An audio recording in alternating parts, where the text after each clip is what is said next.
done in pieces. I mean, if I had to run, it was like from here to the, the door and back, do it 5 or 6, 8 times, but it's not like it's continuous. When they cut it together, yes, it's continuous. But if you had to climb a ladder or climb down a ladder, jump over something, from time to time we did our own stunts. And I worked with a guy named Danger. We used to call him Danger. He was our stunt coordinator. And he used to give us we knew it was coming. Within each episode there's a fight sequence.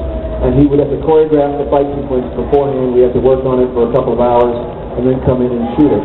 And after a while it got to be a lot, every time we did it, it got a little bit more and more easy because he would just give us, when he gave us the choreography, there was basic things that we had to do that are involving stage fighting, which once you learn those basic principles, then the fight sequences all start to get a lot easier.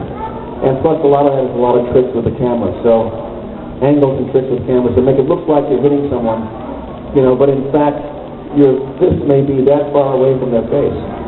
But if you shoot it from behind, it looks like it's right there, So if you react right at the right time, it looks like you hit them square on. But in fact, maybe that far away from their face. So there's little tricks like that, tricks on how to hit the wall, tricks on how to hit the floor, things like that. And that's all just rehearsed. There were days when there was a lot of physical, stuff like that we had to work with. Other days, not so much.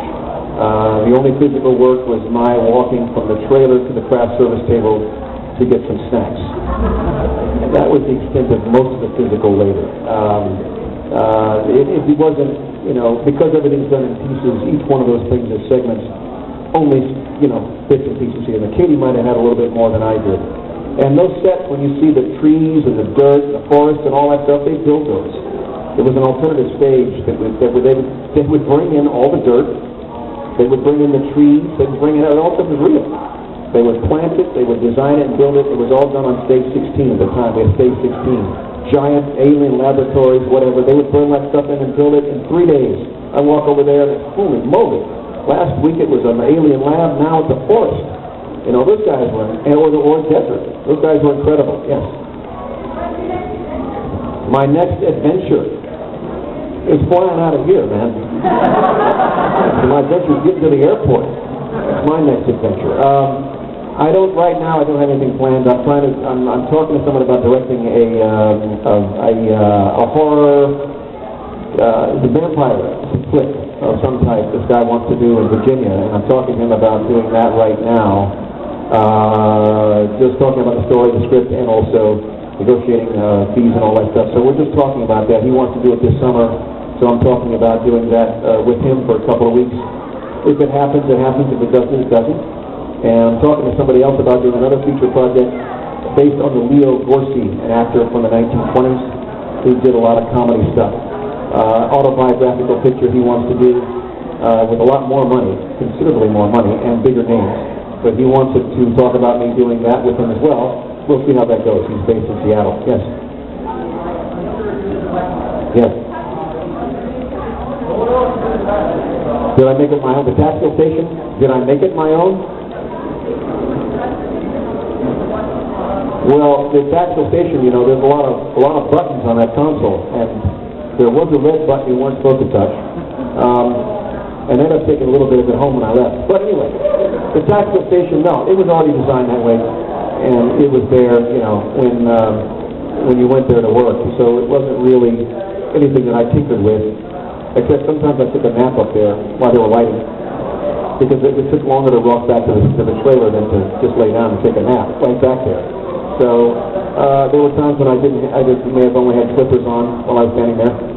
I could have played the whole thing with just a top and some shorts, but no, because the shots were always set like this. So, but it was the stations were already made. They were already done like that. Except when they had the special effects. The guy that did the special effects, the explosions that quite often happened behind my station. Every time he would tell me that those motors would go off, he would show me exactly where they were. See, it's going to come around this way behind you. It's going to bounce off that wall and down there. Yeah. Well, it's going to come off the console every single time, and I got my ass burnt every time. That thing would go off. I knew it was going to happen, but no matter what he told me, he loaded it big enough so that when it went off, the sparks hit my butt. I'm sitting on the chair, and it's like, cool. burn holes in my uniform. It's like, man, dude, can you ever get this thing to not hit you?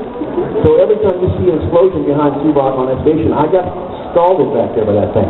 Every time. Yes. Yeah, of course, I think somebody else in it. Yeah, right, yeah. I think Gods and Men, by the way, that was terrific. Oh. Would you do another one like that, or would you voice it?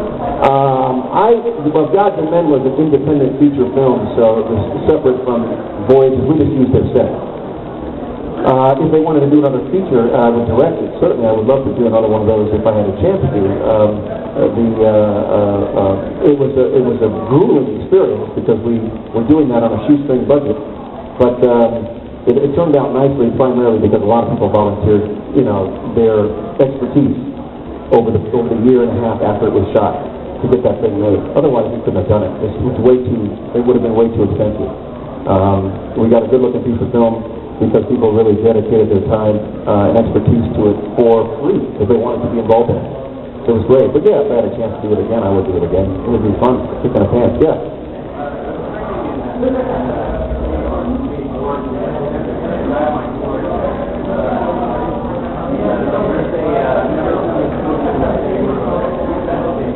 Who's this?